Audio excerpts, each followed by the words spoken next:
બધા જ ક્રેડિટ કાર્ડનો ઉપયોગ કરીએ છીએ। ક્રેડિટ કાર્ડ આપણે નાનામાં નાની ખરીદી પર એનો યુઝ કરતા હોઈએ છીએ, પરંતુ જો તમે ક્રેડિટ કાર્ડ યુઝ કરો છો તો આ સમાચાર તમારા માટે છે। નમસ્કાર, સંદેશ ન્યૂઝના ડિજિટલ પ્લેટફોર્મમાં આપનું સ્વાગત છે અને હું છું આપની સાથે માલવી।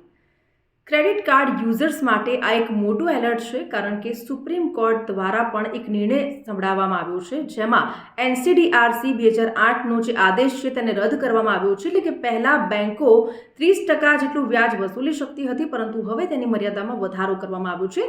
સુપ્રીમ કોર્ટે બેંકોના પક્ષમાં આ નિર્ણય સંભળાવ્યો છે, કારણ કે બેંકોએ મળીને સુપ્રીમ કોર્ટમાં અપીલ કરી હતી ને સુપ્રીમ કોર્ટે ત્યારબાદ આ નિર્ણય સંભળાવ્યો છે કે હવે બેંકો તમારી પાસેથી વધારે વ્યાજ વસૂલી શકશે। જે પહેલાં 30% વસૂલી શકતી હતી, હવે 50% સુધી વસૂલી શકે છે।